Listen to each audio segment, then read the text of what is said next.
Policarpa Salabarrieta es sin duda la heroína más popular de la época del terror en la Nueva Granada, nombre con el que se conoció el periodo de la Reconquista española a principios del siglo XIX.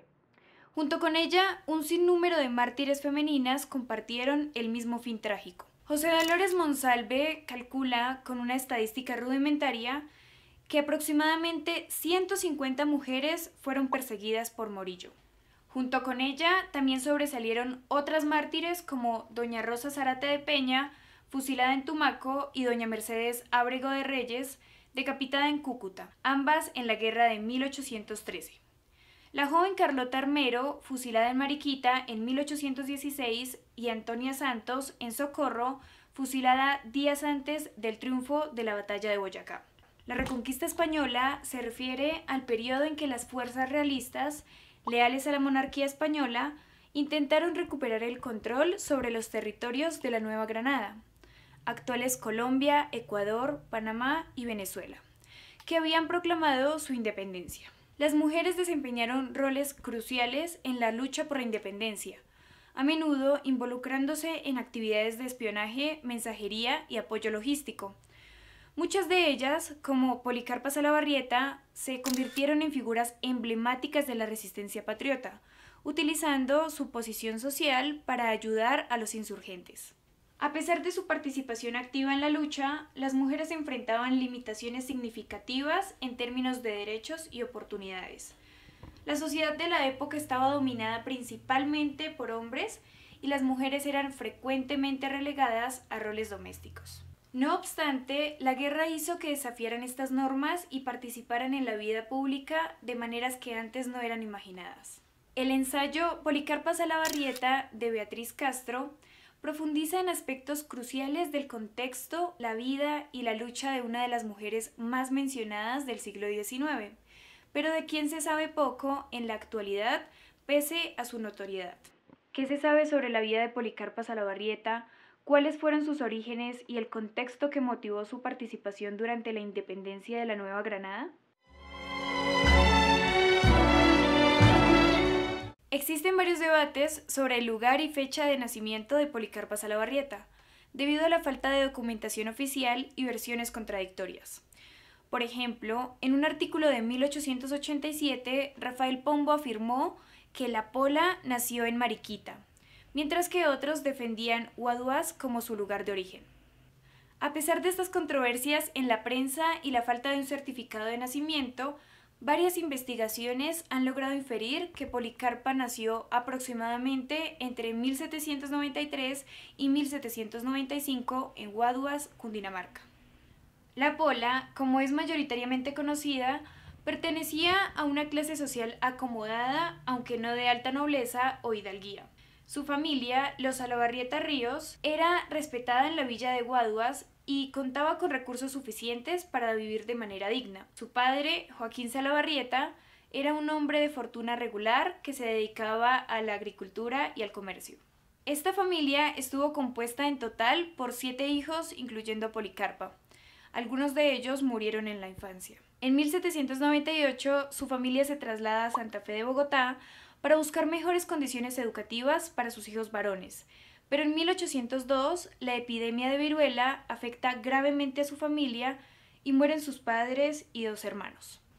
Ante la diversidad de las condiciones de vida en Bogotá, Policarpa regresó a Guaduas en 1804 junto con su hermana mayor, Catarina, y su hermano menor, Viviano.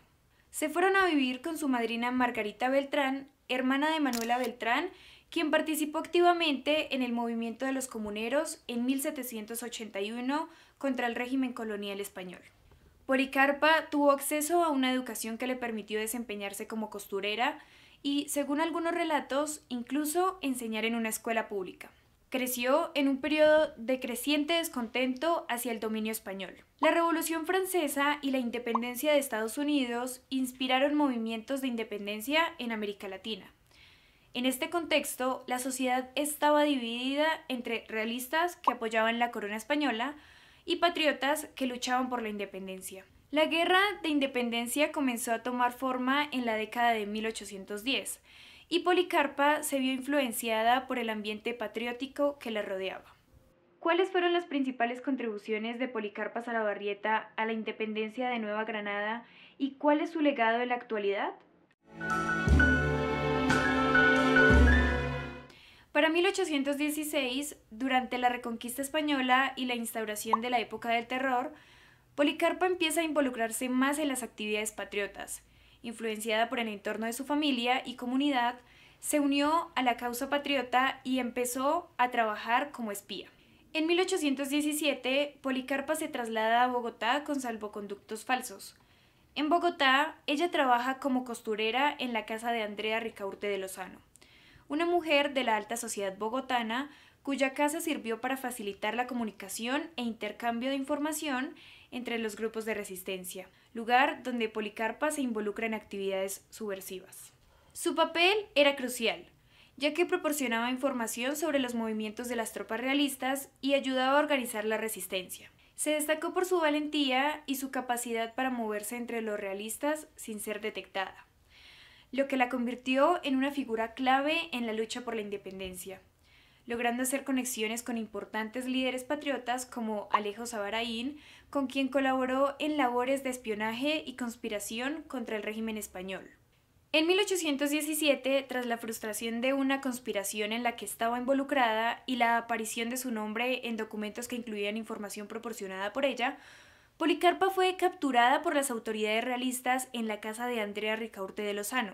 Fue arrestada y llevada al Colegio del Rosario en Bogotá, donde fue sometida a juicio. A pesar de las torturas y la presión, se mantuvo firme en sus convicciones y no delató a sus compañeros.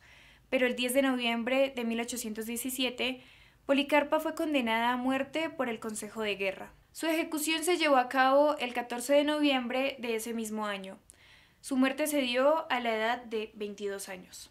La figura de Policarpa ha perdurado a lo largo del tiempo, convirtiéndose en un ícono de la lucha por la libertad y los derechos de las mujeres en Colombia. Su vida y muerte han sido conmemorados de diversas formas, incluyendo monumentos, obras literarias o designando el 14 de noviembre, día de su muerte, como el Día de la Mujer Colombiana.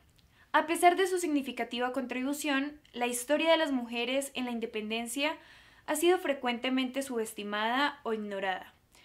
No obstante, figuras como Policarpa Salabarrieta han comenzado a recibir un significativo reconocimiento. Su legado se ha convertido en objeto de estudio e inspiración en la historia de Colombia.